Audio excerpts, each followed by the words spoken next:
সম্মানিতা মা বোনেরা, রমজান মাসে যদি মিন্স হয় বা মাসিক হয় তাহলে ভুলেও এই চারটি কাজ কখনোই করবেন না।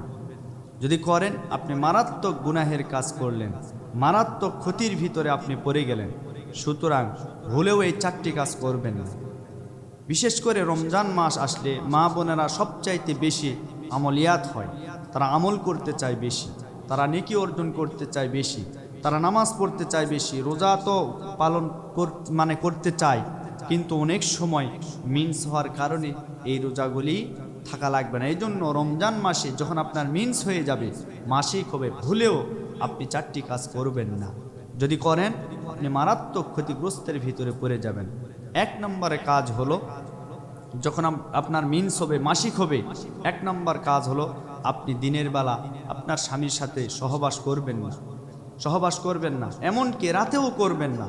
কারণ নবী সাল্লাল্লাহু আলাইহি ওয়াসাল্লাম বলেছেন যে সমস্ত মহিলাদের মিন্স হয় ওই সময়ে স্ত্রী সহবাস থেকে বিরত থাকতে হবে। তার কারণ হলো এর অনেক ব্যাপক ব্যাখ্যা রয়েছে। এজন্য সে হোক রমজান মাসে অথবা রমজানের বাহিরে, তবে রমজানের ক্ষেত্রে সবচাইতে বেশি গ্রহণযোগ্যতা। তার কারণ রমজান মাস এমন ফজিলতপূর্ণ মাস। আপনি হয়তো ভাবছেন যে স্বামী হয়তো বা অনেক সময় জোর করতে পারে, রাতেও করবেন না, দিনেও করবেন না।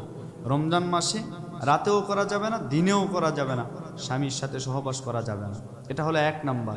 দুই নাম্বার হলো আপনার যখন মাসিক হবে, মিন্স হবে, আপনি রোজা রাখবেন না, রোজা রাখা যাবে না।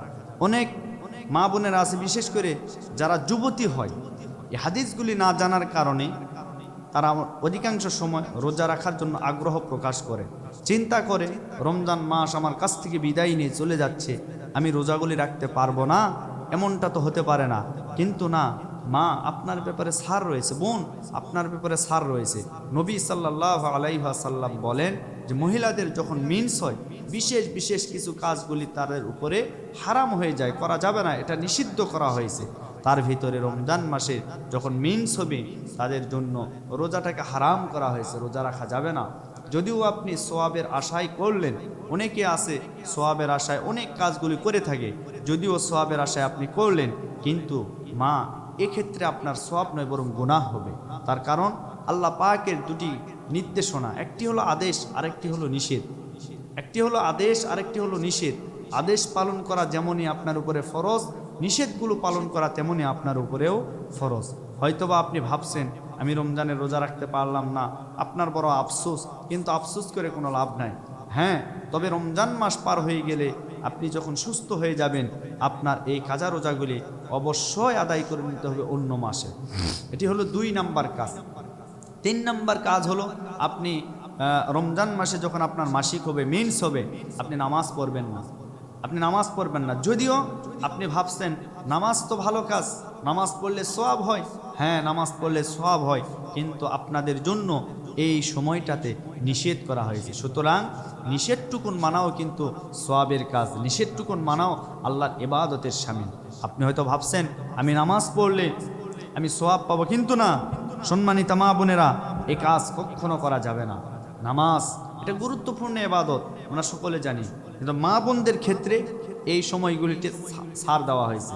যেমন মা বোনেরা যখন গর্ভবতী হয়, গর্ভবতী হওয়ার পরে সন্তান যখন 8 মাস 10 মাস গর্ভের ভিতর ধারণ করার পরে এই সন্তানটা যখন ডেলিভারি হয়ে যায়, ডেলিভারি হয়ে যাওয়ার পরে 40 দিন পর্যন্ত মহিলাদের যে নেফাজ থাকে, এই নেফাজের সময়ে নামাজ পড়া যাবে না, কোরআন শরীফ স্পর্শ করা যাবে না, এরপরে রোজা রাখা যাবে না। এই সময়টাতেও নিষেধ করা হয়েছে। তদ্রূপ রমজান মাসে মাসিক হলে আপনার উপরে নামাজ তখন নিষিদ্ধ করা হয়েছে, নামাজ পড়তে পারবেন না। এই জন্য 3 নাম্বারে। আর 4 নাম্বারে সর্বশেষ হলো কোরআন শরীফ তেলাওয়াত করা। কোরআন শরীফ আপনি স্পর্শ করতে পারবেন না। অনেক মা বোনের আছে আবেগের বশবর্তী হয়ে চিন্তা করে আহারে রমজান চলে গেল, রমজানে তো আমি কোরআন পড়লে অনেক সওয়াব পাবো। অনেকে রমজানে কোরআন খতম দেয়। হ্যাঁ, এটি একটি ভালো কাজ। রমজান মাসে কোরআন খতম দেওয়া, কোরআন তেলাওয়াত করা, এটি একটি ভালো কাজ, নিঃসন্দেহে ভালো কাজ। কিন্তু মা আসলে এই সময়টাতে আপনার জন্য নিষেধ করা হয়েছে। তার কারণ হলো আপনার উপরে যেহেতু আল্লাহর পক্ষ থেকে মহিলাদের যে মেন্স বা মাসিক যেটি আসে, এটা হলো আল্লাহর পক্ষ থেকে। মহিলাদের শরীরের ভিতরে যে বদ রক্তগুলি আছে ওগুলি আল্লাহ তাআলা বের করে দেন, এর দ্বারা উপকার আছে। আর বিশেষ করে এই সময়টাতে এই কাজগুলি না করলে আপনার কোনো ক্ষতি হবে না, বরং আপনার উপকার, কারণ আপনি না করলে আপনার সওয়াব। সুবহানাল্লাহ। হয়তোবা আপনি ভাবছেন কোরআন শরীফ তেলাওয়াত করলে একটি হরফের বিনিময়ে আল্লাহ 10টি নেকি দান করবে, রমজান মাসে তো এটি আরও বৃদ্ধি করবেন 70 গুণ বা আরও বৃদ্ধি করবে, এই ধারণা করে অনেকে তেলাওয়াত করতে চায়। কিন্তু না, আপনাকে অবশ্যই আল্লাহর এই নিষিদ্ধ এই কাজ এই সময়ে অবশ্যই এই কথাগুলি আপনাকে মানতে হবে, কারণ আপনি যদি মানেন এটাও আপনার জন্য ইবাদত। সম্মানিত মা বোনেরা, আসলে এই 4টি কাজ করবেন না আপনার রমজান মাসে যখন মাসিক হবে। 4টি কাজ করবেন না। 1 নম্বরে স্বামীর সাথে সহবাস করা যাবে না, সে হোক দিনে অথবা রাত। দিনে করলে তো আরো বেশি মারাত্মক ক্ষতি, রোজা তো নষ্ট হবে আপনার স্বামীর, পক্ষান্তরে সবচাইতে কঠিন রোগ পাপ সব কিছু আপনাকে গ্রেফতার করবে। এটা হলো 1 নম্বর। 2 নম্বরে রোজা রাখা যাবে না। 3 নম্বরে নামাজ পড়া যাবে না। আর 4 নম্বরে কোরআন শরীফ স্পর্শ করা যাবে না, কোরআন শরীফ স্পর্শ করা যাবে না। তবে হ্যাঁ, কোরআন শরীফ তেলাওয়াতের ব্যাপারে একটা মাসালা এসেছে যে মহিলাদের মিন্সের সময় ওরা স্পর্শ না করে শুধু তেলাওয়াত করতে পারবে, তেলাওয়াত করতে পারবে, কিন্তু তারা স্পর্শ করতে পারবে না, এই কোরআন শরীফের উপরে হাত রাখতে পারবে না। এই 4টি কাজ আপনি অবশ্যই যদি না করেন তাহলে মা আপনি আল্লাহর কাছে সবচাইতে বড় দামি মহিলা হয়ে যাবেন, সবচাইতে বড় নেককারিনী মহিলা হয়ে যাবেন।